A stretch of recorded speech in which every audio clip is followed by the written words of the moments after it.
Thanks for tuning in to Colin's Conversations. Today I'm talking with J-Work. J-Work is a rapper. He's got a new project coming out, and that's why he's here. We're going to go song by song and get every little scoop, every little detail that you wanted to know about this new project.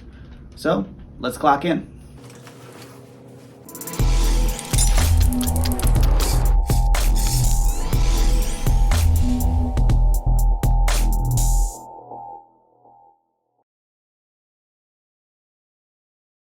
We are on Colin's Conversations. This is going to be a discography discussion. I've got J-Work with me.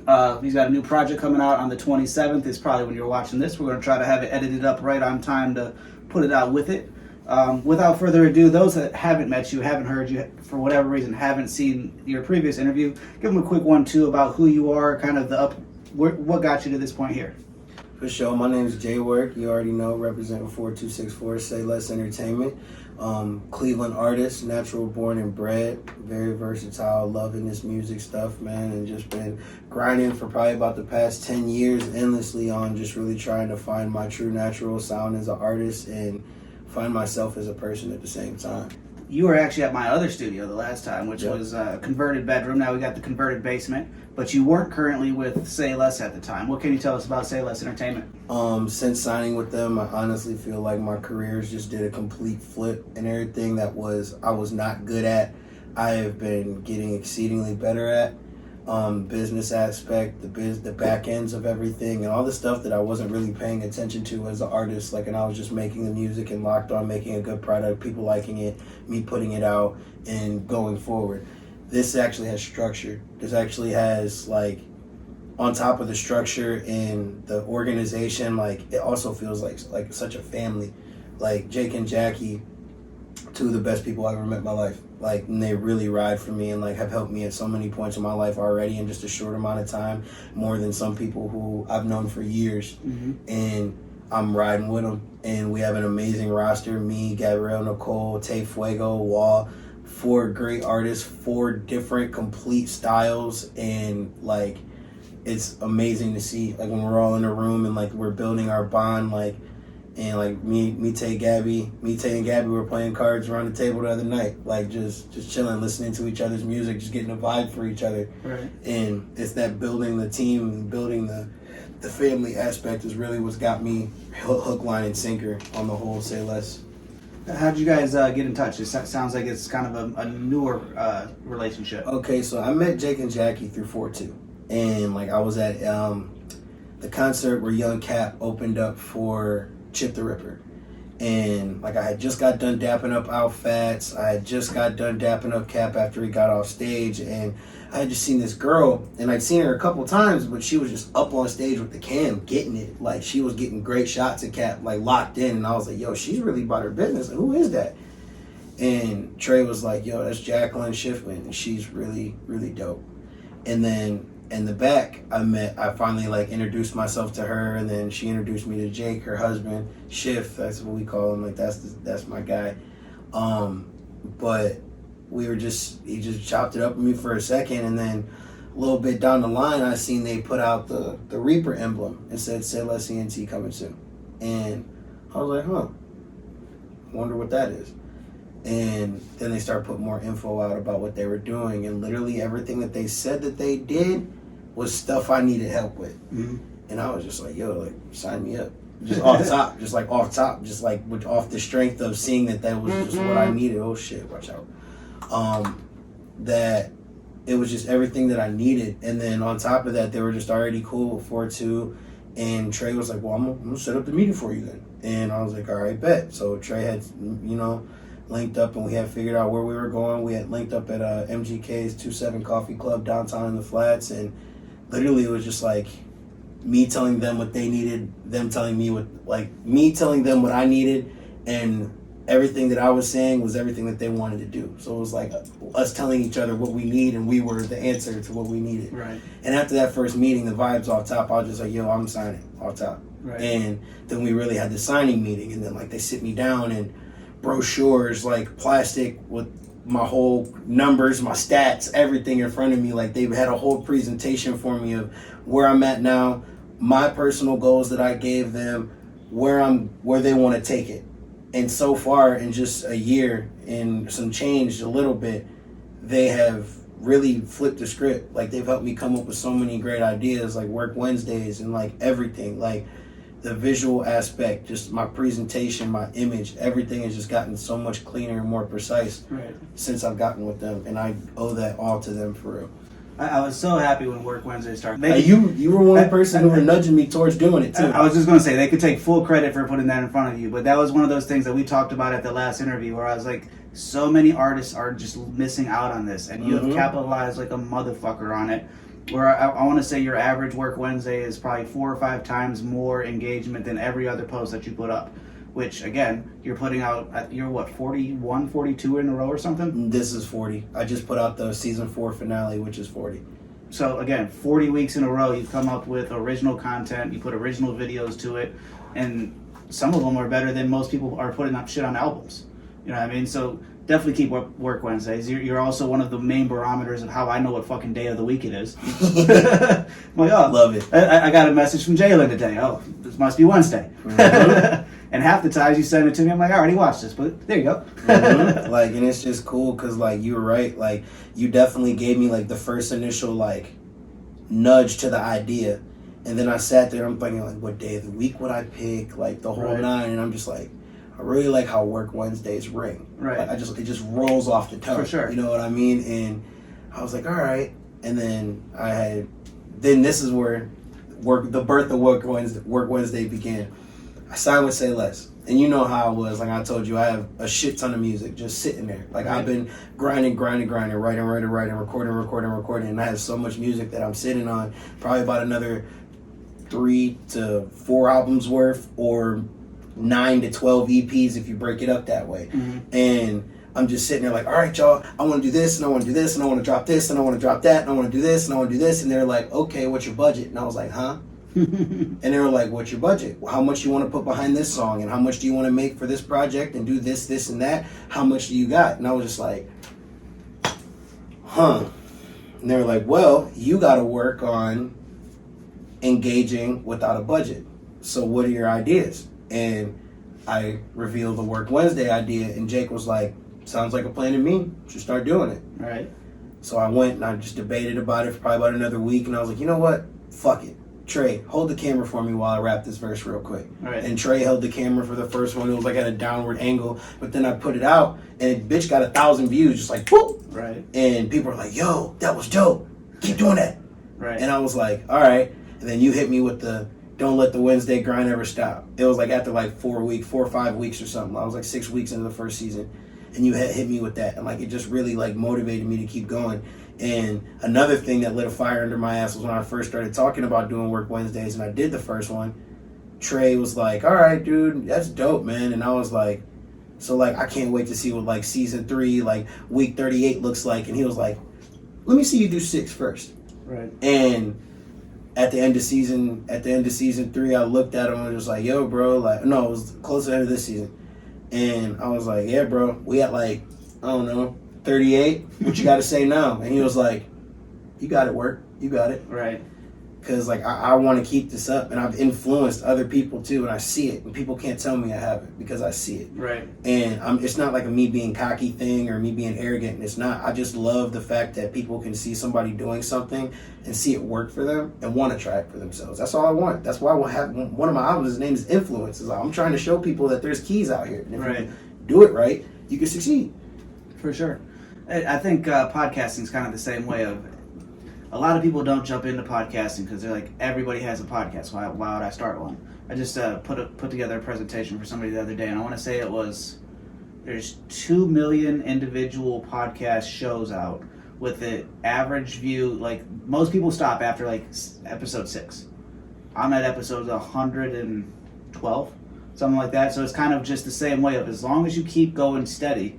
It's that the grind. It's that consistency, and that's what fans are realizing for what you're doing. It separates the people who really bought it from the ones who aren't. Right. Like there's one person I follow on Instagram, Who Am I TV. Like he's the one. He has Be Yourself Sundays.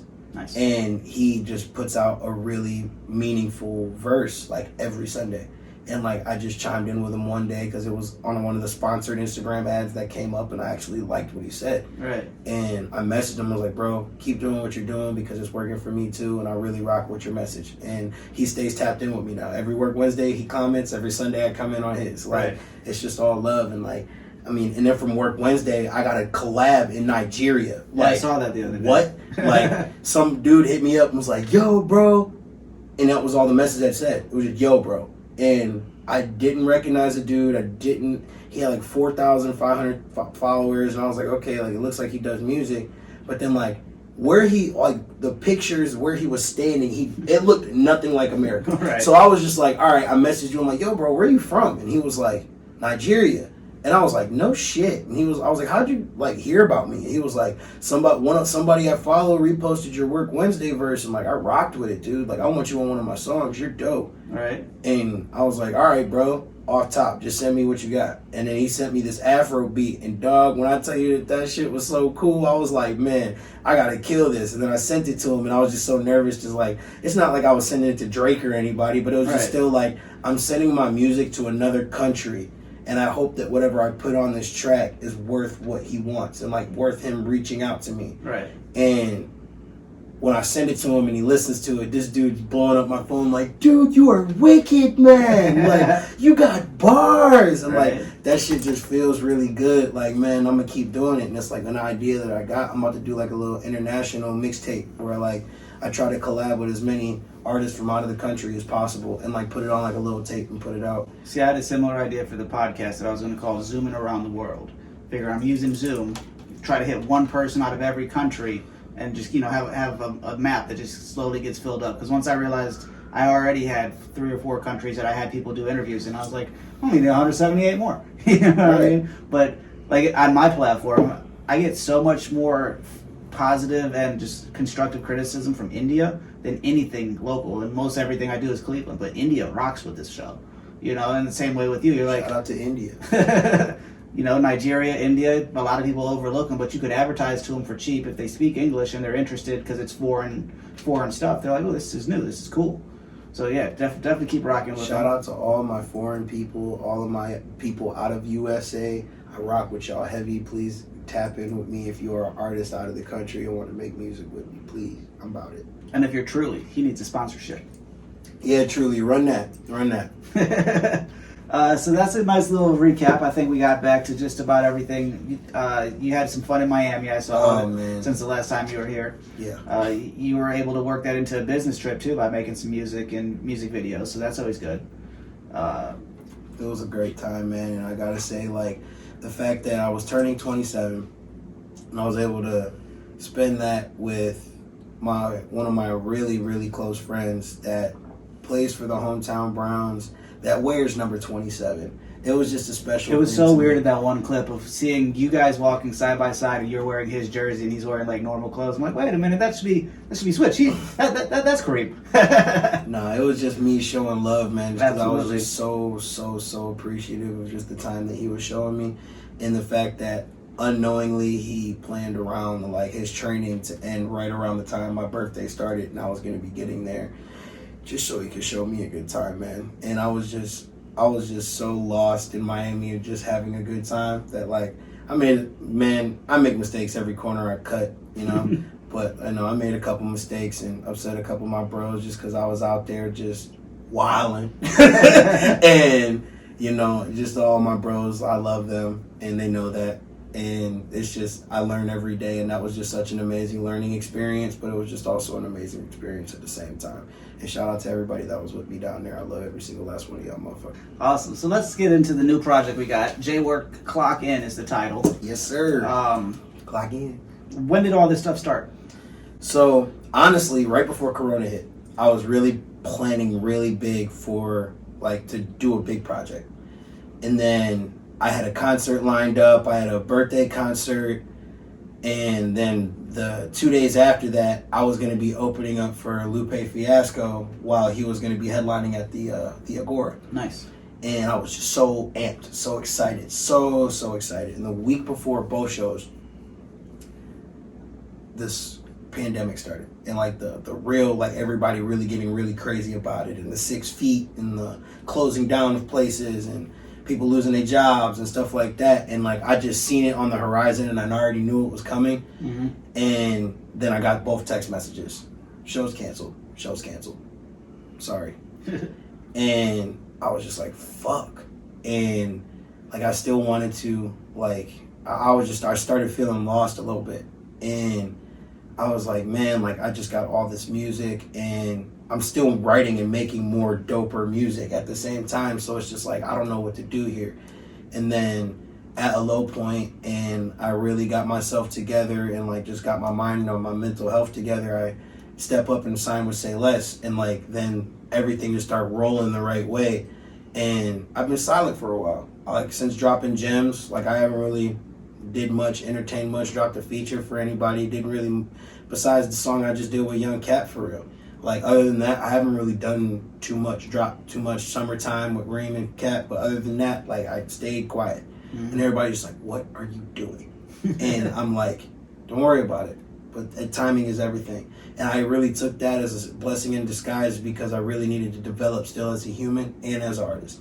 And I really been locking in. And like, I've been just thinking about what did I want to name my project. And then it was just funny, and shout out to all my boys on Xbox, because they don't know this, but this is where it came from. Like we play 2K, and when we playing, like everybody judges everybody's defense and calls it clocking in. And it's pretty much like at the end of the game, my teammates are ranking on you like, oh, I see you ain't clock in today, meaning you didn't get a steal, at least. Gotcha. And they just kept saying that over and over and over again. And like, I was just like, man, that sounds so dope, like clock in. Because, I mean, I'm J-Work. And then Trey went to a seminar that was hosted by Busta Rhymes. And he took a lot of notes and came home and was so excited to tell me about everything he learned. And one thing that stuck with me was as an artist, every single one of your projects isn't a separate story. They need to be the different chapters of the same story. And I took heed to that. And like with Gems, that's why if you see the gold around clock in, mm-hmm. It's the same gold that was around Gems. And that gold is going to now stay consistent in all of my projects, because I took heed to that. This is all part of the same story. So you're going to get that same book cover, but the inside is just going to consist differently. And I mean, shout out to Trey because he killed the artwork. But yeah, Clock In is just truly something that I really worked extremely hard on. And then with Killa Kalam, man, like he really is like the greatest person I've ever worked with as far as like engineer wise, because I can now get a 5-hour block. Like my last 5-hour block, for instance, I got a 5-hour block and he stopped me after 4 and was like, dude, listen to them. Because I had 11 songs done in 4 hours. Right. And he was like, dude, your voice is starting to crack. You're starting to, relax. Listen to what you got. And it's just because, like, we work so well together. Like, he knows everything. Like, I don't have to tell him nothing. Like, all right, come on, verse. Are you ready to do your bunch? Yep. You ready to do your ad-libs? Yep. All right, next one. Boom. Drop the beat. Boom. And just keep going. Right. And I don't come out. Like, everybody else will be in the studio smoking, rolling up, drinking, whatever. But by the time all the weed's gone, all the songs is done. And I come out, and then Jake will hit me with the blunt, like, all right, here you go, I saved you, boy. Like, just so I can get some smoke on, because I don't got to smoke an obscene amount. As long as I can get my little buzz on, I'm straight. Like, right. And like, I'm always about the work. And Clock In really just has come together so well, just with all the producers that I have in touch with it. And like, I'm just truly grateful for the opportunity right now that is arising, because now I've been working so hard to get like a headlining show. Right. And like, this is my first one that's on the horizon here coming up. On the same day I drop a project that means so much to me. And like, I'm truly excited about it. And like, just meeting all the people I've been networking with as far as like, like Invasion. And, I'm really working on getting around this city a little bit more and putting my hand on things, and people seeing that, J-Work is really about this shit. Right. And I really been, I just did an open mic the other night just because I wanted to be on stage, man. Give a fuck if I win. I'm just gonna go up there and rap. And right. I had everyone's attention. Nice. Every word you say, people looking at me like, yo, who the fuck is this dude? Like, Yeah, I've been liking the social media things because I've talked to so many people about the way that this podcast is set up. I'm not going for big names. I'm going for these local dudes that I see talent. I see there's something that's unpolished that's going to in a few years be fully put together and fully on a whole nother level. And to see that you're performing with Greggy Westside, he was on the show. You're performing with Invasion, they were on the show. Like to see all these connections that once were here in this basement or another place, you guys are finding a way to work together, and instead of everybody being competitive in a field like hip hop that's competitive, you guys are realizing, well, if we could get 4 or 5 of us together on a show, that's 4 or 5 more likely opportunities that your fans come to me and vice versa.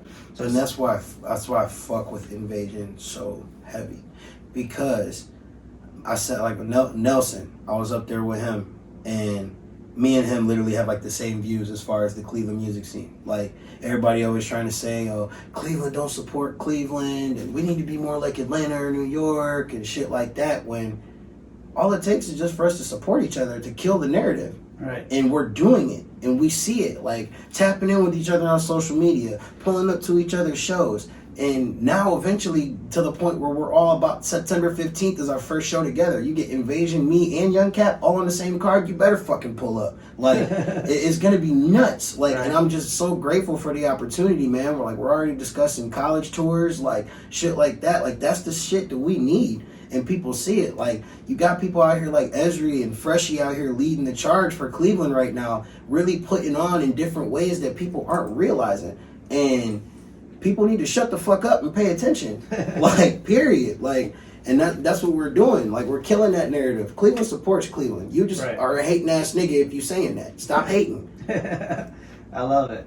Speaking of support, one of the first things that even before you sent me the project that I noticed, there's no features on it. Nope. Is that because you were in the booth killing it and you didn't have room, or didn't just punched it out, or is that?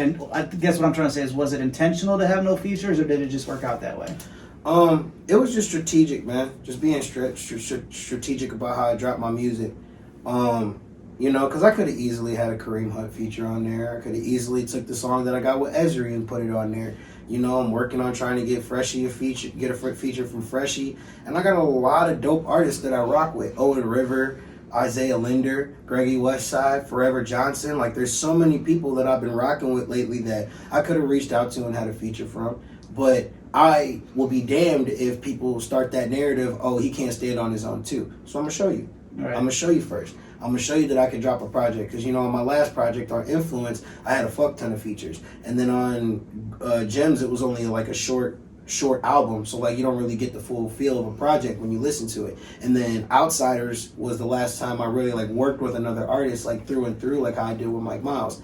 And, like, I was like, man, like, I'm about to show y'all I can do this. And every song is going to be different. And you're going to see my range. You're going to see my style. You're going to see what I've truly been working on. And you're going to hear a lot of my influences. Like, there's, like, one of my favorite songs on the project is Missing Page. And, like, if you don't hear Cuddy in that motherfucker, you crazy. Like, like, I've been so influenced. And that's another place where the gold frame came from. I took that from inspiration from Kid Cudi on his, I think it was Indica, or it was the one that he had the red. It was like real red, and then it just had this big, beautiful gold frame around it. And it had Immortal. That was my shit. That's one of my favorite Cudi songs. And like, I would just always remember that gold frame just being the first thing that I seen when I looked at that project. I didn't even look at what was in the middle. Mm-hmm. And it was just like, man, like, yeah, that's what I've been on. I love it. So part of the discography discussion, I forget if we did this in your first one. I feel like not really, because you didn't have a regular project. But before I get to that, of all people that could talk him into it would be you. Get Mike Miles to release some music. I've been on his ass. Mike, I've been on your ass. So when you do another interview, you can't say I wasn't. Every time this motherfucker, I send him some shit. When you dropping? I need you to drop. I need something. He'll send me a snippet or something, or he'll post a snippet on the gram. You better drop that shit. I'm on his bumper. Mike Miles, you better drop some shit soon, motherfucker, or I'm on your ass. He's so talented, and there's got to be at least 100 songs on his hard drive that could come out. And oh, for sure. And I've got some things, and like, I've been trying to evolve Work Wednesdays, and just know that Mike Miles is in Work Wednesdays' future. Nice. I like that. So let's go. I want to go track by track. Kind of give me any backstories, any lyrics that are in one of these songs that people may not have picked up, kind of just the full behind the scenes, one by one, we're going to go in order because you've mentioned to me that this project should be played in order, so let's go ahead and talk about it in order. Okay. First one, Things to Do, produced by MD Trey. Yeah, Things to Do, that was really like, when I first heard the beat, I already knew it was going to be the intro. Like, just how, like, the sample hits and just how everything starts off. And even with the lyrics, man, like, the first few lines where I'm like, I want to express appreciation. I needed this time up in isolation. Protect them, help them stay in. But fuck, we got things to do. Mm-hmm. And that's how I really felt at that time. Because, like, I felt like I was just in this box. I was consistently staring at the same 4 fucking walls every single day. And I was just like, man, like, I got shit to do. I got to get out here and I got a gift to spread across the world. And like that was just the whole message of the song. And it turned out to be something really dope. And shout out to my boy MD. He's got a couple of joints on my album. And me and him really got some shit on the way. Absolutely. Was that one, were all these, it sounds like you made all these at once. It wasn't like a couple of these were picked from the catalog or... It was more so just like time telling itself. Like you can literally... When you listen to an artist's vault, even, you can still hear the time. You can hear where they're at. Right. And I wanted this project to reflect the journey from those doors finally opening up and us being back to a sense of normal again, even though normalcy is just so scarce nowadays, like when it comes to this whole Corona and Delta variant and shit like that. So, like, it's just really just the start of me saying, okay, I'm reintroducing myself. Is this that sample that what did you guys sample that from? I don't know. I don't know where the sample came from. I just know MD has a serious soul sample bag, and when he gets into it, stuff like that happens. Right. And as soon as you said that, I had almost the same thought when I listened to it. It's kind of a real slow kind of easing yourself in, but it's kind of like you're waking up in the morning, like, all right, and then you go, boom.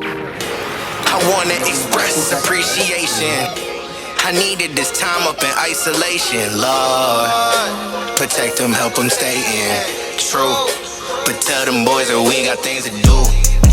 Right there's what I was talking about. As soon as that hits, you're like, all right. You're like, oh, we here. Wake up. It's time to get to it. Like that was 28 seconds. That first 28 seconds, I'm like, normally I like a little bit more like, let's get to it on the first track. But you're like, oh, I'm glad I was 28 seconds patient because now I really like that beat. Mm-hmm. And again, if you're going to clock in, you know, you got things to do. You got to get right to work, right? Exactly.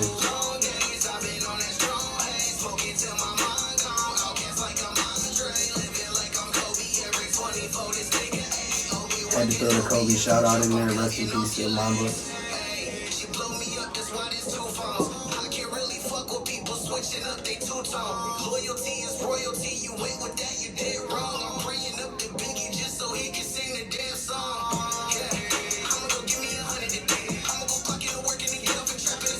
And I love how like it starts slow and then we're a little past halfway and it's just like, let's go. Yeah.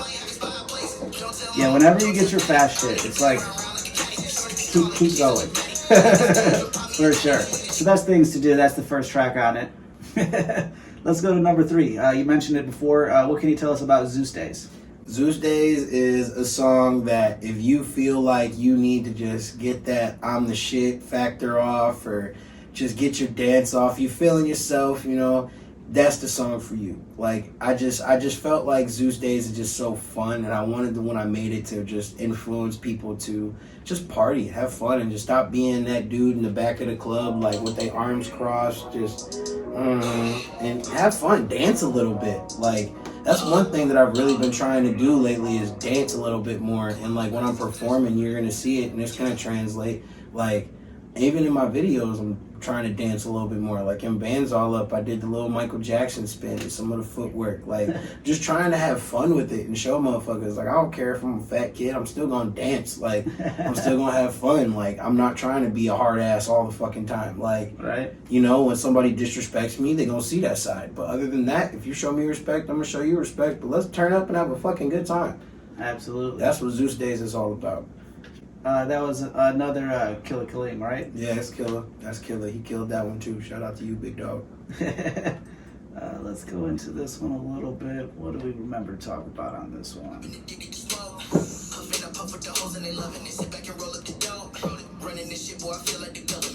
I love the melody in this one. Like some music you hear the beat and not really the melody of the lyrics, or sometimes you kind of mimic the beat. Your verse on this is a whole melody of its own that just kind of they blend perfectly together. It's crazy. Right hook, make him do the Nate. Shout out Jake Paul.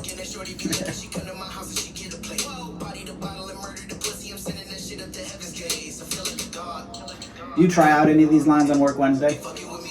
No, I don't. I try to really keep. That's what Work Wednesday is for, is to sharpen my pen. Mm-hmm. Like I try to really just try to keep. If anything, I would use a Work Wednesday if I thought the line was dope enough, maybe on the project. Gotcha. But never in reverse. I never would take from my project and just use it for a Work Wednesday, because people are paying for this. So I don't want to give them, the same thing that they already listened to for free. Right. That makes sense.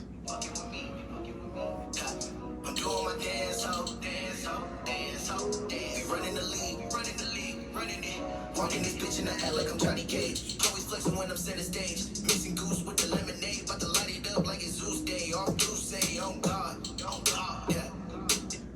Correct me if I'm wrong. Zeus Day is a play on God's Day, right? I mean, Zeus Day is just like it's a play off of like the Greek mythology, like right. Zeus and Loki and Thor and all of them. Like I've been really into that. Like I play God of War, and I'm a big fan of Marvel, so like the Thor movies and the Loki series, like I'm big hip to that. So that's why you hear a lot of like Asgard references and Thor shock and lightning bars and Loki mischievous bars. Like that's what that more so is. Like, yeah, like Zeus Day. It's like it's Zeus's day. You know what I'm saying? Like when Hercules was born, like those type vibes. Right.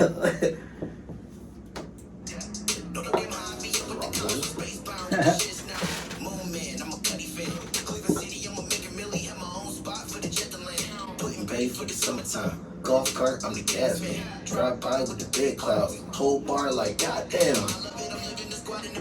And as always, repping Cleveland. Anybody from Northeast Ohio could vibe with every one of those lines that you just said. When you're up in Put-in Bay, where's the best place to go? What's J-Work approved? Wherever my dog, the Black Hammer, is DJing is valid. The Black Hammer is Put-in Bay. And if you don't go to Put-in Bay and don't know the Black Hammer, you didn't do what you were supposed to do at Put-in Bay. That dude is fucking hilarious and will make your time. Like, Buddy is one of the funniest DJs. He catches motherfucker passed out there suntanning, and he'll get a big ass bucket of ice water, just dump it on him. Like, he's a clown. Like, he has booty shaking contests everywhere he goes and DJs at. Like, it's just nothing but tons of fun everywhere you go, and he's there. In the red ring, shut the game down. Jeremy Pippins with the entourage when it's showtime with the same clowns. Done with the giving up, focused on winning. I'm acting like I'm no one new in town. Calling my shorty and giving it him and that thunderous dick making thought sounds. I'm a god, yeah. Ain't fucking with me. I mentioned before we started, there's a couple that definitely stay on the hard drive. This definitely stays on the hard drive. 100%. That's my dad's favorite song. Shout out Pops. How's he doing, by the way? He's doing good, man. He's made a complete turnaround since he had a real bad, he was one of the first carriers of Corona when it first came out, and he was in a coma for probably about almost close to 3 weeks. And he's a fighter, man. He got through it, came back. He lost probably about a good 60, 65 pounds. He looks great. He feels great, and got a good job. Shout out to Pops, man. Good to have him. And this story, I don't think I've told anybody, because it's a unique one to Jason. I could talk great today. To Jalen. But you talk about your work ethic. This motherfucker here got a call that his father was in the hospital and said, we could continue the interview if you want. I said, no fucking way. I was like, dude, we got enough good stuff. You got to take care of home. Get out of here. But you had the professionalism to say, I'm booked in this engagement. If you've got more questions, we can get it. And that was undoubtedly respectable. But you had to get the fuck out of there. I appreciated you, because I just didn't know what to do at that time. Like, I looked down at my phone, and like those that watched my interview, like you can see like my body language completely changed at a certain point in the interview, and it was because I looked down and saw the text message on my phone, and like I didn't reveal it to you until like a certain point in the interview, but just because like I didn't know and I needed more information. I didn't know where he was at. Like I didn't know what was going on. Like I didn't even know what the hell was wrong. I just knew that he had said that he was sick a couple days previous, and I was just like, yeah, get well, we'll be all right, you know what I'm saying? Take your vitamins, we'll be good. And then I just hear that he went to the hospital, now he's in a coma, and I'm like, what? So, like, I just didn't know what was going on, and, like, me, like, I'm no stranger to struggle or adversity in life. I've been through a lot, so anybody that's out there and thinks that people don't understand, trust me, I do. Like, I've been through a great deal in my life myself, so, like, I ain't one to hold heads or take pity or look for pity from anybody, but just know that if anybody needs someone that understands, they can definitely listen to my music and know just from listening to it that I understand the struggles of life. Absolutely. So that was coronavirus that took him out, huh? That's fucked up. Yeah, it took him down for a minute, man. My dog's a fighter. My dog is a fighter. I'm glad to know he's doing good. Let's go back on a more fun note than comas and coronas. Exactly. Number 4 on the album, New Level. We have a new producer on this, Botek. Botek, my young sensei, man. I've never seen someone so young that's so good. Kid, when I first met him, was 17 years old. He produced Summertime with me, Reem, and Cap, 17 years old. Like, he's one of the most versatile young gunners that is on the market right now. He can make whatever. He can make the soul, he can make the trap, he can make the EDM, he can make country, he can make rock, he can make it all. Nice. And kid has a really high ceiling. Really, really high ceiling, and I have the utmost faith and belief in Botek and what he's going to accomplish in life as a producer. Is he local? Yeah. Nice. And what can you tell us about the song? New Level. It's also the first video I'm going to be putting out off the project. That was shot by one of my managers, Jacqueline Shipman, who's the GOAT. But New Level is just, people told me after putting out Gems, I was hearing a lot of, yo man, like I really want to hear what you sound like on like these newer beats, like stuff that like the Baby would rap on and stuff like Lil Baby and Lil Durk would rap on. Like you should really try it. Like try some of those drill beats and try some of this and try some of that. And that's really where New Level came from, because I felt like once I made that song, I was like, okay, I went into the mindset like I'm on a new level, and I'm about to do whatever anybody says I couldn't. I'm gonna do it, whether it's rapping on these beats, singing. Like for the longest time, people have told me you can't fucking sing, you should stop. Like, and I got really offended by that. And then instead of folding, I was like, no, I'm gonna learn. And it took time, definitely did, and it took production. And honestly, that's what I learned at a younger age was. Half of the thing was, it wasn't that I couldn't sing, it was that I was recording on a fucking rock band mic. Like, right. Dude, if you got some better quality, you can hear what you sound like if you really try. And I understood that, especially after getting with Colin. Because, like, then you get with these people, like, and then shout out to Dave Nakaji, too. He was one of the first people I met early on in my career that, like, really, like, showed me that there's a difference in production. Mm-hmm. And there's a difference from... even though you're recording it at home, a difference between an at-home recording and a professional recording. Right. And you can still do it at home. Right. And that quality is really what changes the game. New Level, let's just play it and go into it from that way. Newer vibes. All of my shooters, they know heavy metal if you getting disrespectful. This is that new level. This is that new level. Mr. Officer. Was this the first beat of like this type that you tried this on? This is that new level. Actually, no, it's the second one. Because I have one in the vault that I call the song Whip and Work. And it's like more so on that like ASAP Ferg vibe. Mm-hmm. Like where it's just like, oh, no, oh, ooh. Like one of those. And like I had put it up next to this one. I like New Level better than Whip and Work. So New Level was the one that made the project because I wanted to give them that type of feel in some sort of way. Gotcha. Whip and Work's still coming. But it's just when is the question. These niggas know that I'm nice. Stack up this bread for a new bezel. Shorty come over cause you special. We finna slide, baby you fly. This is that new level, this is that new level. Ain't got no reason to tell you a lie. Started that from the back, huh? Mm-hmm. The joys when you have it on silent so I don't play it while we're talking. It's that shit. Hey. Lord. Gang in this bitch. Got 2-7 in this bitch. Fun fact, Kareem was in the studio when we recorded this. But you didn't want him on it, huh? No, he was like, I ain't rapping like you, man. Kareem's more of a like melodic, Right. like YFN Lucci type of artist. Has he always been into music? Yeah, he always has. Like, and when we were in high school and stuff, he was always jumping in the freestyle sessions and stuff like Right. that. Just because that's just Reem's aura, man. Like, he's always so confident in whatever he steps up to, and that's why he's in the NFL, because his Right. attitude carried him all the way that way. And like he's even the same way in the studio, man. But like he really lets me help him as far as like, you know, the content. And it's just really cool that like you see the different aspects and like how we can, because me and Reem have some heat. Like when I say some heat, like we have some heat in the tuck. Like I've never heard him pronounce that T like that, so it's got to be legit. yeah, legit heat. I know nothing about football, but he's definitely a fun one to watch. Yeah, man. Shout out to Reem. Cruising the blunt out in pepper pipe. Getting the taste of the final. This is also one of the few ones that definitely stays for sure. Good to hear. I like that. 'Cause that's the first video. This one was average when I first listened to it on my phone, and then I connected the phone to my speakers in the Jeep out there. You heard that bump? And as soon as it went, pay more closer attention. A little bit closer. Like, all right, I might not have a rear view mirror after the end of this one, but I like it. Well, taking them 808s, man, it hit. That's another crazy thing. The more I learn, the more people like you, the more I learn about music. Like,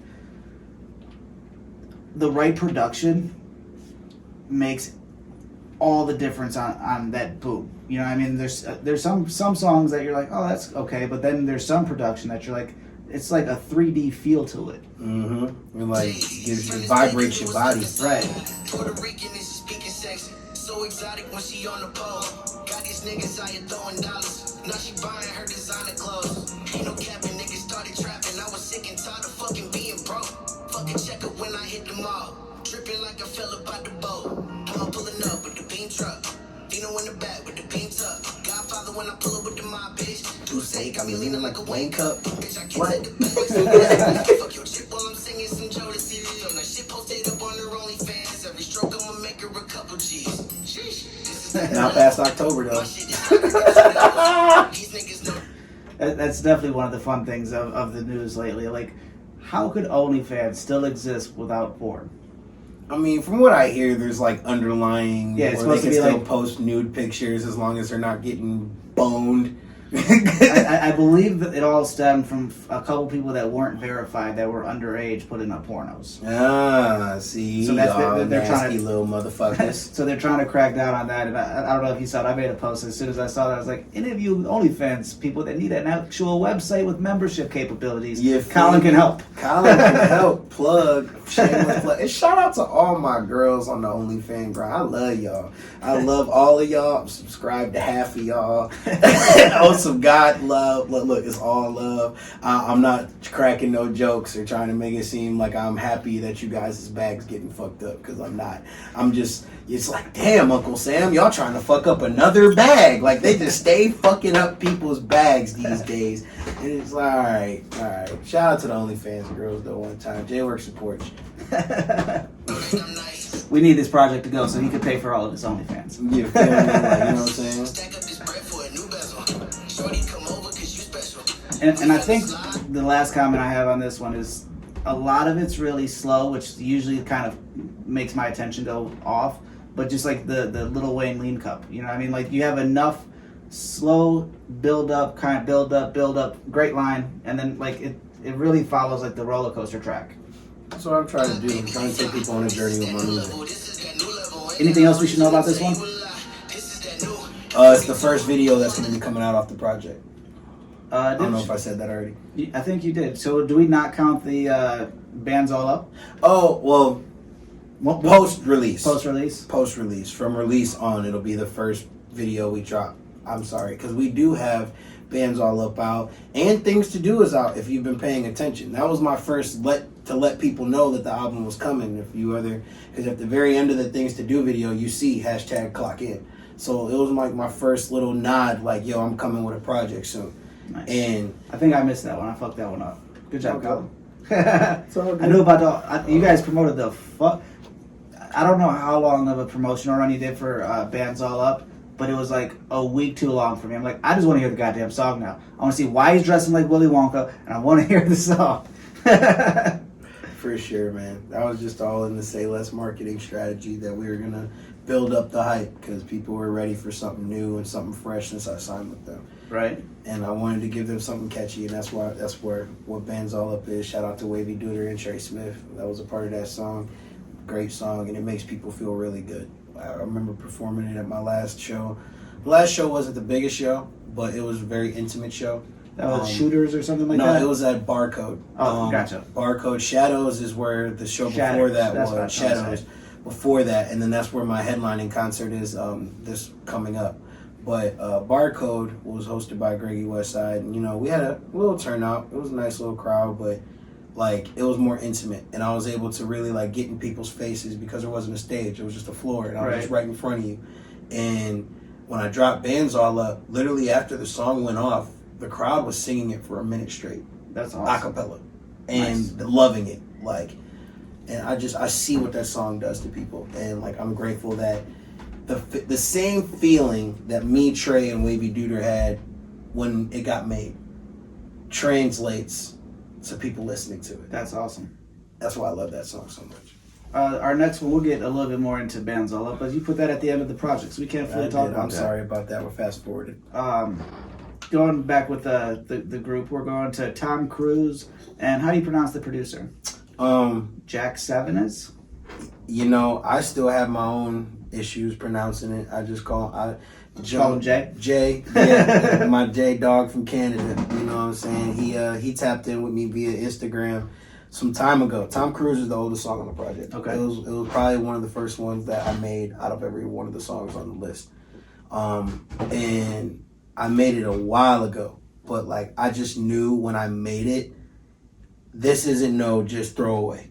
Right. Like, this has to be used for something. And it's so up-tempo. It's so, like, happy. Like, it just gives you that feeling. And, like, it's a really dope song. I'm really excited about what people are going to feel like when they listen to it. Because, like, the video, I have a really cool video idea for it since it's called Tom Cruise. I'm going to do a lot of Mission Impossible type shit? I want to do a lot of different, like, movie scenes. Just remake it and act like I'm an actor. You know what I mean? Because, like, that's another thing that I love about this music thing, man, is that, like, if people do it right, they can put a resume out for movie studios, TV studios, and stuff like that through your music videos.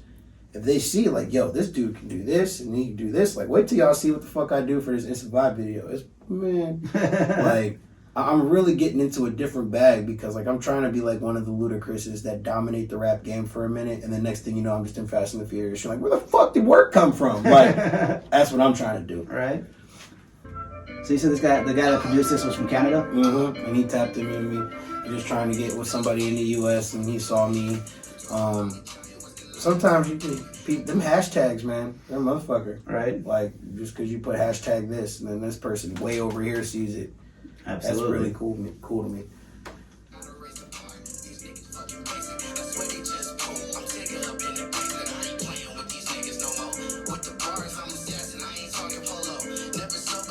I think this was one of your more, like, bar-heavy songs. Mm-hmm. For sure, definitely. Which we need more J-Work bar-heavy songs. I'm trying my best, man. I got a lot in the works. I can't wait for people to hear the song that I got with Edger. That's going to be huge for Cleveland. And I just want to make sure that when I release it, that it's a good moment for me.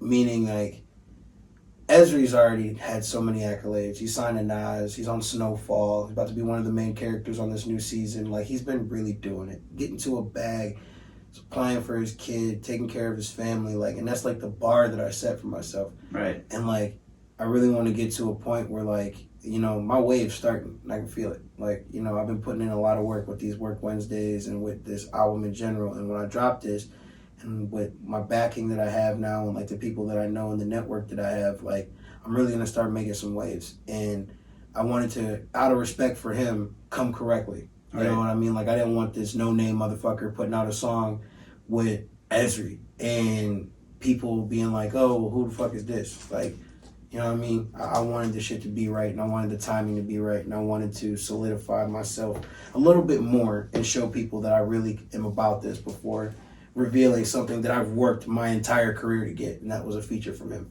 Because he's my favorite artist out of Cleveland, period. Well, what's that feeling like? I've had a couple artists that have had that similar experience, and it's always interesting, kind of like, you hear about the people, you know, what was that line that MGK had? The rivals or your idols are now your rivals or whatever. Like, what's that like? Kind of you're looking up to them, and then you're in the studio with them or collabing, however, and you're on the same playing field essentially at that point. What's that like for you?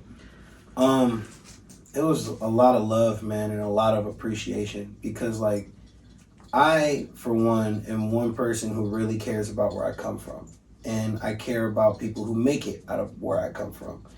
And, like, you know, I met Esri, like, back in the day, like, when he was just working with Ray Jr. and putting out Ben Stylin, and he was really starting to get a buzz for himself around the city. And, you know, he was coming to 59th and Huff and 55th and Huff at our youth center, and he would come to, like, poetry jams and stuff like that, and, like, he would rap for us, and I'd rap for him and his manager, Jordan, at the time. Everything just clicked now, not to cut you off completely, but now, as I kept trying to place the name Esri, and as soon as you said the youth center thing, I remember a post a while ago of kind of you foreshadowing of this. Yeah. That's been in the work for a long time then. And, like, back then, like, Jordan, his manager, Jordan Arusha, shout out to my dog, like, I rock with my dude, man, like, and he wanted to get me do a hook for Esri at that point in the game just because they thought my hooks were so dope. And I was just like, bro, whatever, just let me know. And just the opportunity never arose. But I just seen Esri just start going. The next thing you know, boom, he signed to Nas. He's on Mass Appeal, and he's in Land, the movie, and he's just grinding. And bro, it was just so inspiring to see, like, seeing him finally put out a song with MGK after the world's been waiting for it for so long. Like, like they put that song out, like Never Been Told. Like, and I was just like, yo, like, and those are two people that I've really been watching. They're just ascension. Right. MGK and Esri, like, it's just like, bro, like, I gotta set that bar of greatness for myself.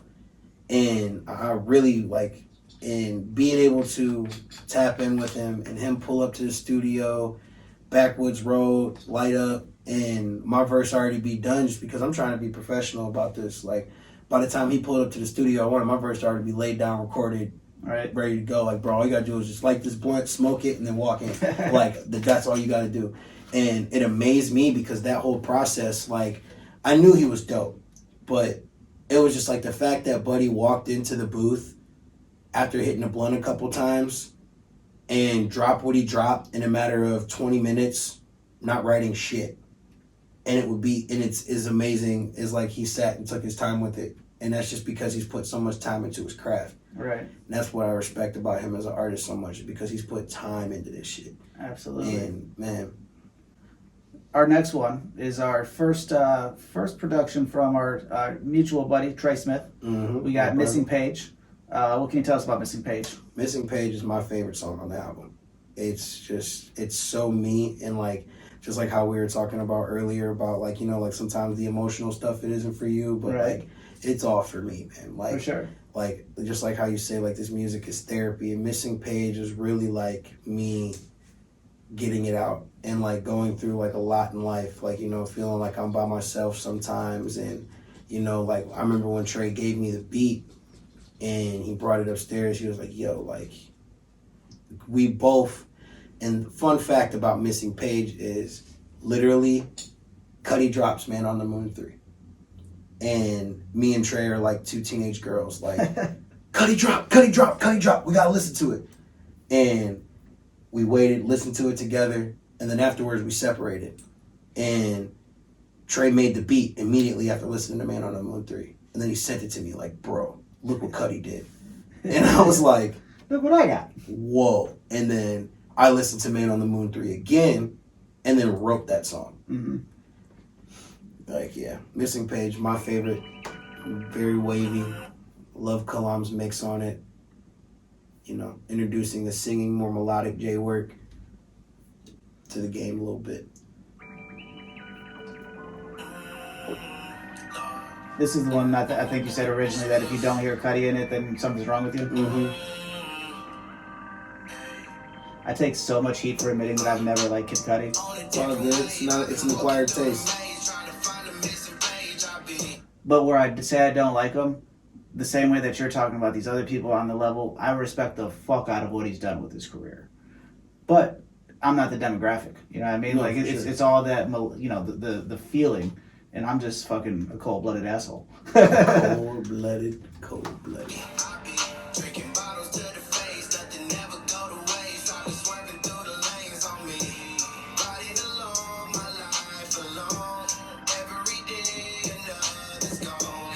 That's where your singing lessons came in.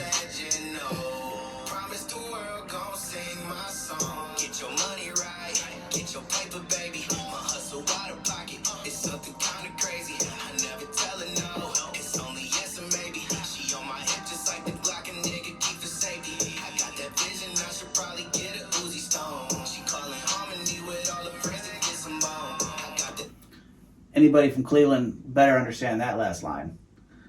Yes, sir. Shout out to Bone. I'm actually about to be going and listening into this competition at the Rock Hall. And it's like a call for all type of artists from all genres. And they're hosting at the Rock Hall.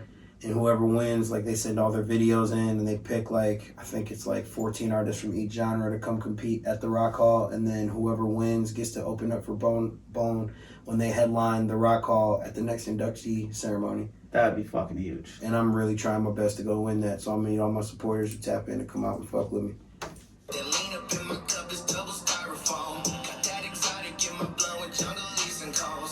The first time I heard that line, I was expecting a Joe Exotic line, and it never came. It never. Like, there's something about that. I was like, there's got to be a Tiger line or something about a king or something coming, and I was like, nope. I'm just smoking that Zod, that's all. That exotic.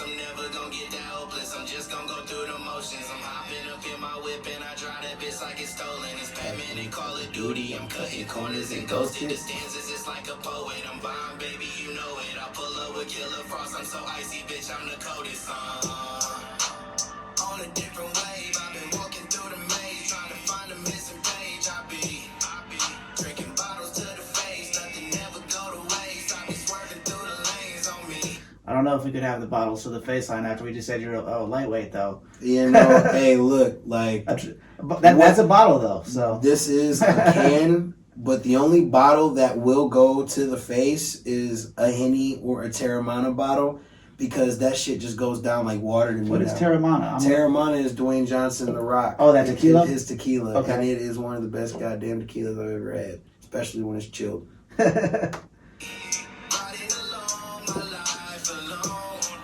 I gave you shit about auto-tune. This here is the exact amount of auto-tune that's acceptable. Like, it's not just like this. That's to Colin. Shout out to him. Yeah. Me and him, he bickers back and forth with me all the time. And I'm like, no, put more on there. He's like, dude, no. Like, you're good. Your voice sounds good. All right.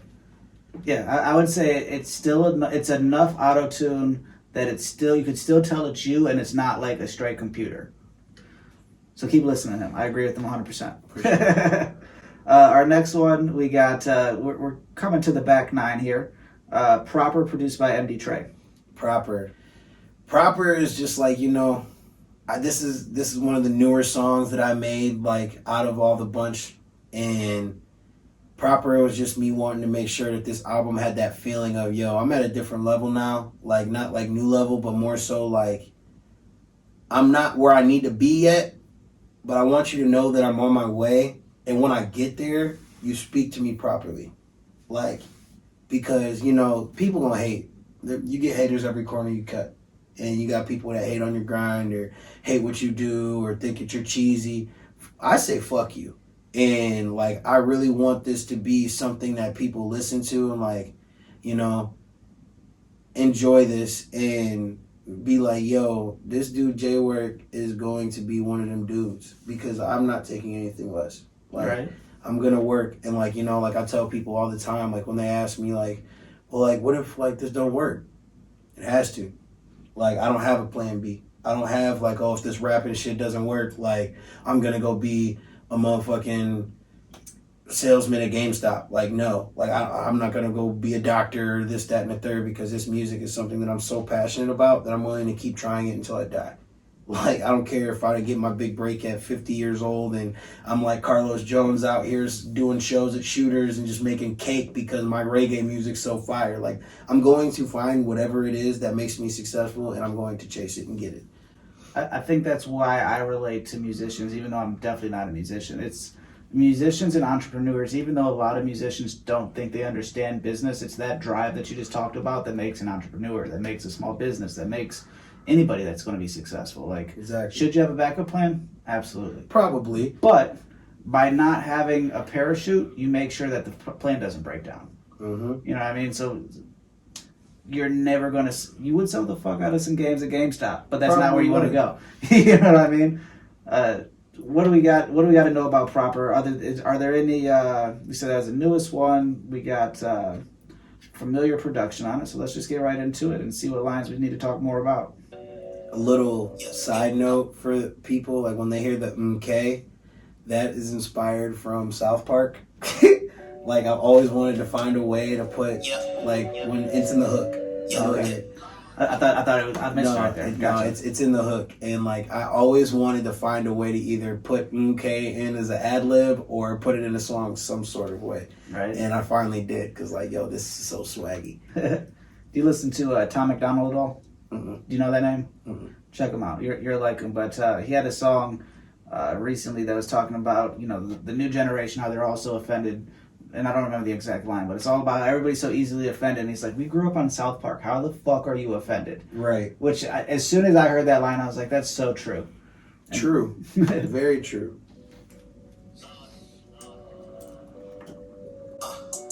I do what I want, okay? Got that back in for the month, but wait. Niggas talking, they ain't really about smoke. I just know because they moving too safe. Separate mansion for my mother and my father. Couple milli for my niggas cause I got 'em. For my nieces and my nephews in designer. Or we make it best to dress a nigga proper. Simba talking crazy. Simba. I'm glad we came to this one. Do you think you're Simba? Yes. So you're going to be, is that your way of saying, I'm not yet, but I'm going to be the king? Yes. I take that from a lot of the inspiration I drew from J. Cole. He's my favorite artist. Currently, I wouldn't say of all time, but currently he is my favorite artist, and he truly is inspiring in a lot of ways that I am. From the J in my name, even though it's Jalen's my name, but like how I put the J in my name to how I grew my hair out. Like I started growing my hair out around the same time he grew his out, when he started doing like False Prophets and songs like that, when he was getting ready to drop his album before last. And like I just always rocked with his message, man. Like fuck what I look like. Yeah, I'm gonna have a little chain on here, a little watch on here, but like, and I'm gonna grow my hair out because I don't care nothing about. Like right. That was his line. Like I from here on out, my hair grow out. I care nothing about opinions. Like fuck y'all opinions, man. Like I'm just gonna make this great music, and people that gonna like it, and that's who I make it for. Speaking of the J in the name, I had a question for you that I wanted, just on the marketing level. There's a dash in it, right? Mm-hmm. Because all the files you sent me had no dash, and I was like, for years I've been fucking putting a dash with J work. Now see, we still working on that, because we have another guy out here that is going by the name of J Work, and he is getting intertwined with a lot of my Apple Music and Spotify's, and like he uploads sometimes as the dot, sometimes uploads as the space, sometimes uploads as the dash, and so you just gotta get that trademark dash. Yeah, just gotta get that up out of there. We're already in conversations with DistroKid and getting that figured out, so my page is my page. I think when we first started getting to know each other, I had the same issue. I was like, where is he? Like, there should be a project here. Mm-hmm. Got his crown on, walking really confident, moving like the Dow's gone. Life is like a game of chess. Niggas acting like some pawns, feeling like I'm at my best. A demon flow, another spawn, telling crazy. You are one of the tops of sports references, and I think we just added chess to the sports that we reference. Mm-hmm.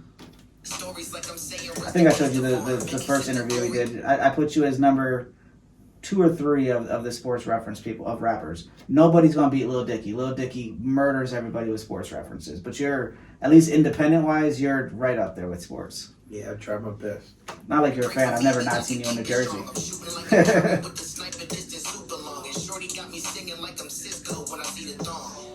That was another line that caught my attention.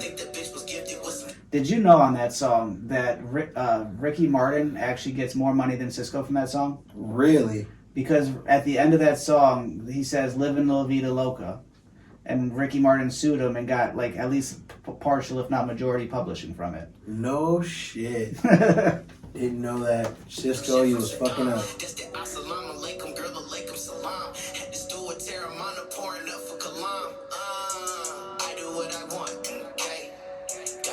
I'm glad to know that that's got South Park ties to it. Yes. Okay. Okay. I was literally seconds away from putting the Mr. Mackey skit at the end of the song. Like, okay, we know, okay.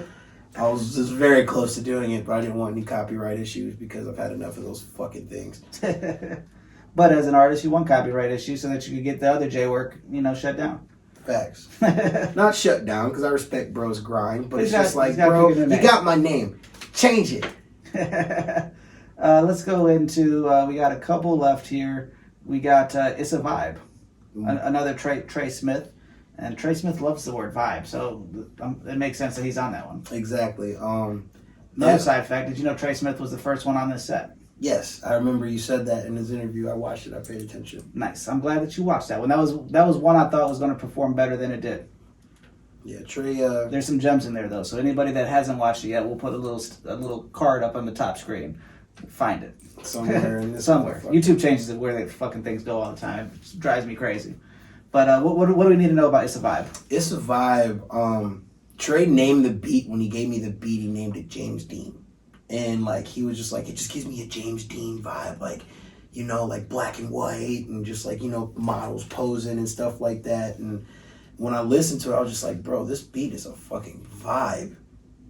That's it. That's the song title. It's a vibe. Right. And then I wrote the hook. It's a vibe. And I was like, yo, this is it. This is it. This is it. And like that's also a video that I'm about to be starting to film here very soon. That's about to start production with my boy Sam Wagner. Shout out to him. Hungry videographer who is all about building with artists in the city. So if you are an artist that's looking for somebody that gives a fuck about your, what your video looks like and he wants to work hard, Sam's your dude. Of course there's plenty others, but like I've been really tapped in with bro lately and I got to give him his roses on being that guy for me lately. So shout out to him. Let's get right into it. So I should be hearing some black and white craziness in this. I'll re-listen to it thinking about that one now.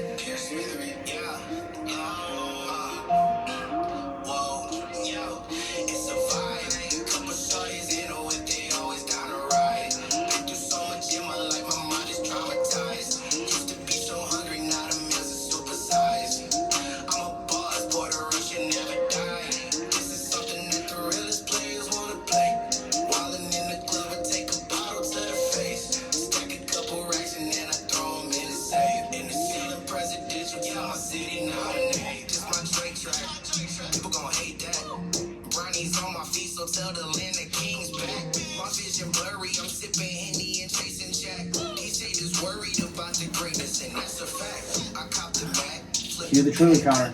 Right.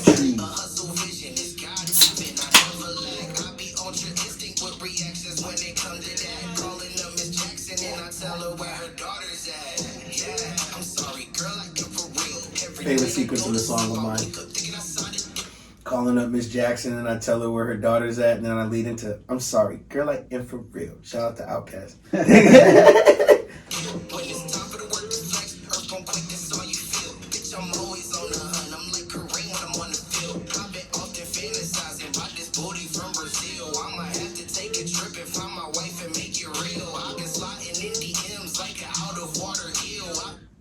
I still haven't figured that line out. Sliding in DMs like an out of water eel. Is that just because he's out of water, so he slides? Yeah, you know what I'm saying? Take an eel and slap him on some dry land and watch that motherfucker start sliding. See, that's where I think that's where I'm giving you too much credit as a lyricist, because I'm like, there's got to be some secondary thing that I'm missing other than just Nah, you know what I'm saying? Sometimes it's just right in front of your face. Right. Just like an out of water eel. And you know how the motherfuckers be sliding. I'm sliding in them DMs, shorty. Especially because I'm single. I'm on the way.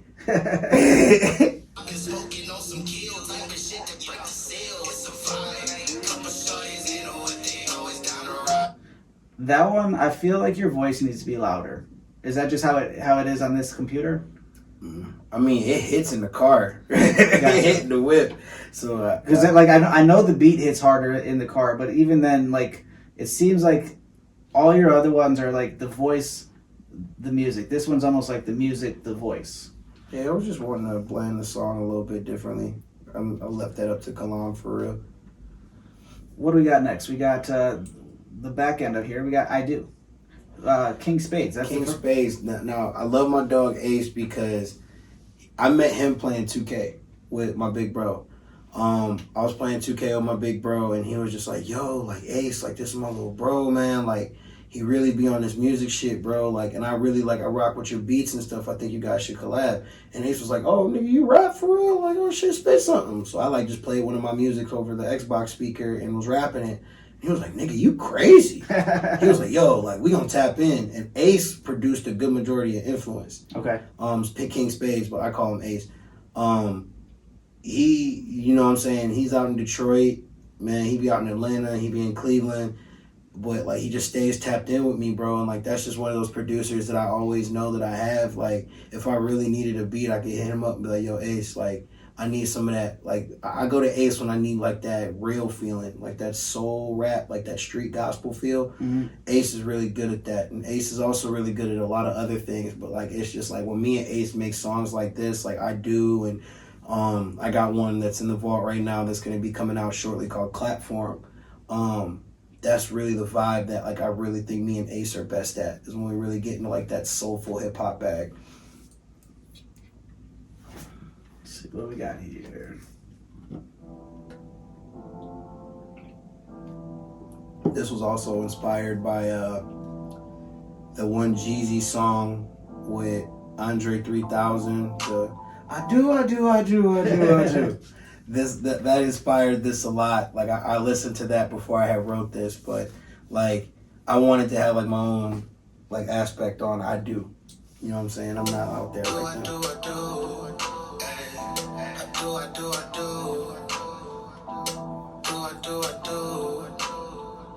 You gotta stay true. Yeah, I do.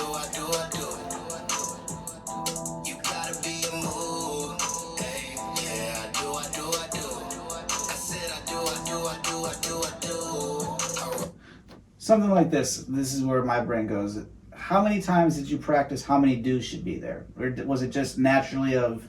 It literally just clicked. Like, I'm gonna say it, like, you know, it was just how I wrote the chorus. Like, when I was in writing mode, like, sometimes you can freestyle your hook. Right. And that was one of those that I more so freestyle, like, you gotta stay true. I didn't really freestyle that. Like, when I write sometimes, especially when it comes to more melodic songs, like, I hum my melodies first. Okay. I write my melodies first before I write the actual words. So, like, hey, yeah, I do. All right, bet. Hey, yeah, I do. I said I do. And I'm like, I like that a lot. Like, Right. And, you know, like, sometimes it just happens like that. It's the spur of the moment. And then, like, you have your melody. And, okay, I know I'm going to say this here. Now what am I going to say here? And then you go through, listen to the beat again and fill the words in. Right. Because you already got the foundation of the hook. You just got to figure out what you're going to be saying in between. It sounds a lot like how I write a blog article. Kind of, I have my little outline, and then I'm like, all right, I know I need to cover these 5 things, and then kind of, all right, a little bit here, a little bit up here, and then you just Exactly. make it all congruent and put it out, right? Mm-hmm. Roll a blunt of buddy gas and take a cruise. The perfect team behind me, I won't never lose. Shout out to Lit. Feed the family and I'm doing what I choose. Merch coming soon. Baby, I've been on my way. With a ring to flex today. Elevating with my woes. Want some problems, meet the cake. We ain't never teach a Was that only rule is roll a quake? Mm-hmm. 7 grams is the minimum for rolling up? Yeah. All right, then. I'm okay with that. Continue. Especially when you sit down for a session, we're going to be smoking.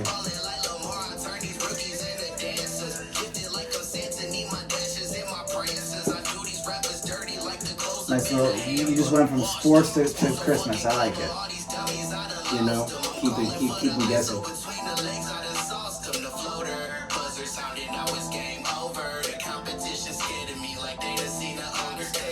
All those basketball lines remind me. Congratulations on your recent championship. Oh, thank you. Appreciate it. Yeah, shout out to the 40 Tours, my boys for life. I don't follow you at all if you can't tell. Hey, no, I appreciate you staying tapped in. We definitely shout out to Lost Nation. They had to make some rules and regulations for bros because my dog Caleb was dunking on too many heads, and they're like, no more kids going to college in the men's league. All right. I mean, if you're over 18, you should be able to play in the men's league, exactly, right? Ed. I mean, isn't that the definition of man is 18? Let him play. I haven't played basketball at Lost Nation so in now, like, 15 years. There's a rule up at Lost Nation now that D5 and D6 are no longer allowed to have 18 to 25-year-olds that have college prospect dreams, like that are on their way to college or like are. That is a very fucking one person specific. They literally made that rule because my dog was dunking on people, and then I was on the sideline like, "Damn, you just got dunked on!" That's awesome. They hated it. No, we are honored. We are so honored that rules have to be made because of what we do. Right? Just like the NBA. You see the ring.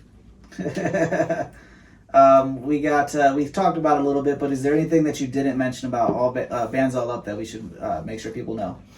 I mean, other than it's just a song that makes you feel good, man. And when we made it, we felt really good. And it's so nice to see at live shows and everywhere I've performed it so far what it does for people and how it makes people feel. And it's a song that, you know, you wake up and you go into work after you drink your coffee, and if you don't think you got enough motivation to go clock in yet, you turn on Clock In and click Bands All Up. You know what I mean? And get your bands all up, you know? Was it your idea? Was it Say Less? Who was the idea behind all the chocolate Willy Wonka type video? Okay, so we were originally, like, you know, if you see in the video how I stumble across all the chocolate bars and, like, I'm like, whoa, like, we were originally going to use a Lost Ring ad, and we were going to use my ring as all the chocolate bars. But we just couldn't figure out a way to, like, tie it in with the story right and make it make sense. Right. And then, you know, I smoke a lot of bud, and I like to eat my edibles. And one day, I got a Willy Wonka edible, a chocolate bar, and it was a Wonka bar. And, like, my man, I didn't even hear the beat. J-Work, still working. Interviewer and production assistant. you know.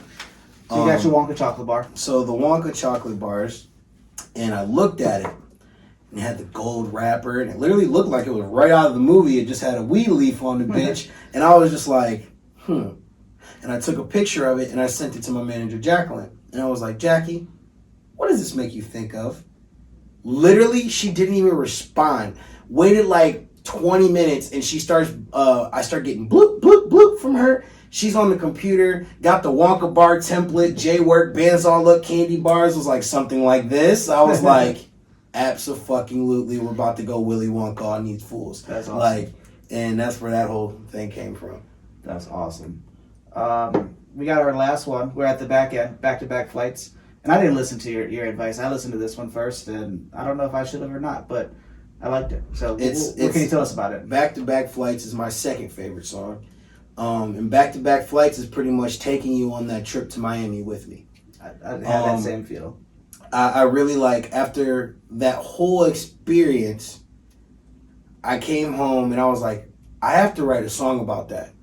From the highs, the lows, like the argument I had with my boy and got called a sellout, like just because, you get in the heat of the moment, man, and sometimes, not 13, 14 guys can fit in one section somewhere at the club, and like some people felt some sort of way, and we worked it out. They're my boys for life, but in the heat of the moment, I had got called a sellout at one moment because they didn't understand the length of the relationship that me and Reem had, and like how much he was trying to show me a good time. And then at the end of the trip, they were all like, "Oh."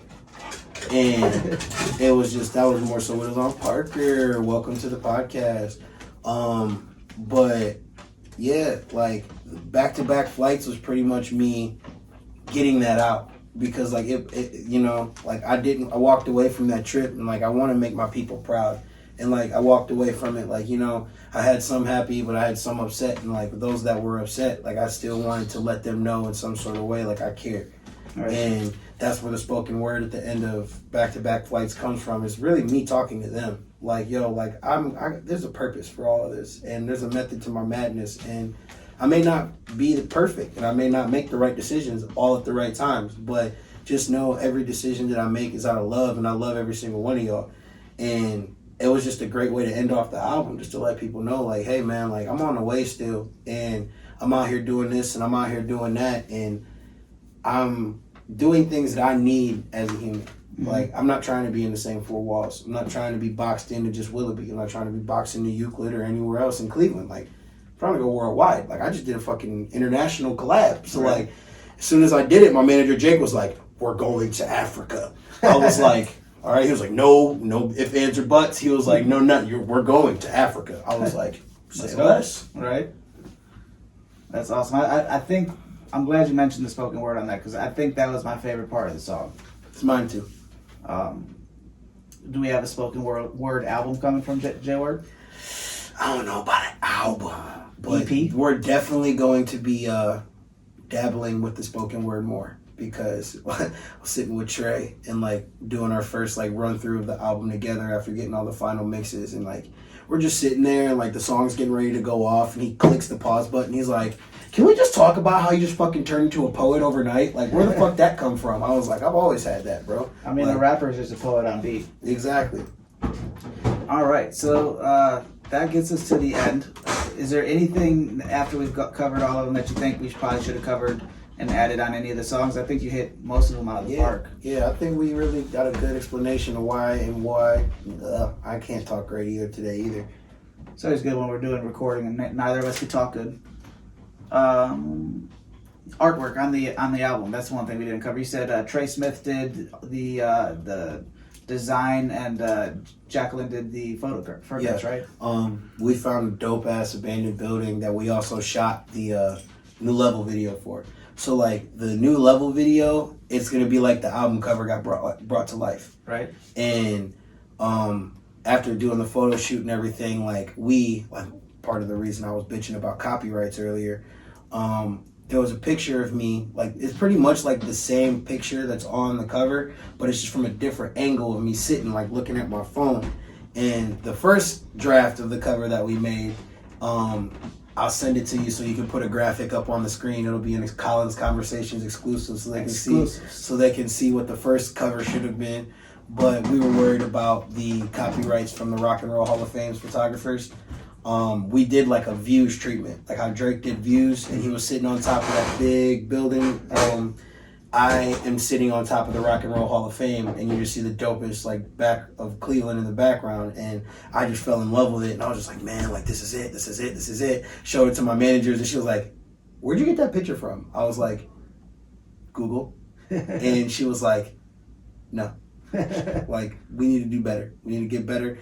Do use our own photography, all that stuff like that. And yeah, you use the picture and cut yourself out of the picture, but like let's start thinking on a bigger scheme, because this is a big project for you. And instead of using someone else's idea and like building off of it on your own, let's just start with our own idea and see where we go. And so I went back with Trey and was just like, all right, well, we got to revisit this cover idea, man. And we're sitting there trying to figure it out. And I go through all the pictures again from the photo shoot, and I send them like my top 5 favorites. And then we came to the one, because it's got the clock sitting in the back in like the bottom left corner if you really like pay attention to the cover. And I was like, yo, this is it. And then we make it, and like we literally are just sitting there making it for probably about a good 2.5, 3 hours, just sitting there trying to figure out how we want the text to be, like where we want this to be. And then I'm like, yo, throw that gold frame back on there, because fun fact, Trey Smith has done every single one of my covers. All right. Every single one of my covers, Trey Smith does. And that's my brother. And that's like a tradition that we're trying to keep moving forward. Like him at least have a hand in every single one of my covers. Right. And like, I mean, would be completely comfortable with him doing them all. But like, you know, we're just trying to evolve as we keep going further and further. And like that's my bro, man. And like that's one motherfucker that I can sit there and look at and say like has the same equal amount of relentlessness when it comes to waking up and tackling the grind of this music shit every single day. Waking up at 8 a.m. and making a beat for somebody, engineering somebody, doing graphic design for somebody. And like, you know, I be tripping about getting my fucking Work Wednesday verse done every week. So like I see his grind, and on top of my grind, we really like do this shit together. And like that's my bro, man. Like and Trey, like I'm saying this on live, my motherfucking nigga. Like ain't no, here's your roses. You know, you're getting them. You my dog. That's awesome. Let's move your cans out of the way real quick. Oh, sorry, Truly. No, you're all good. Give me that one. I just want to do one last segment. Look at either one of the cameras and just kind of let everybody know the album's coming out and any bit of the quick promo, go get it type thing. Yes, sir. Clock In, August 27th. And at the same day, we having a Clock In album release party / concert hosted by Greggy Westside, Say Less Entertainment. We about to have a hell of a time. Stay looking for the music, man. All platforms. We got some stuff coming with Esri. We got a lot of stuff in the works, man. And we really been grinding. Keep tapped in with Say Less, Tay Fuego, Gabrielle Nicole, Wall. Like we really are on the way. We have a lot of music coming. Shout out to my entire crew, 4264, Say Less, man, Young Cap, the whole gang, Trey. Love y'all boys, man. Magic, Vince Neroni, motherfucking, who am I forgetting? Fucking J Pre, MD. The list goes on and on. C-Roy, you know what I'm saying? The gang, everybody in this motherfucker. But it's all love, man. And just stay tuned and stay tapped in because we got a lot of good music on the way.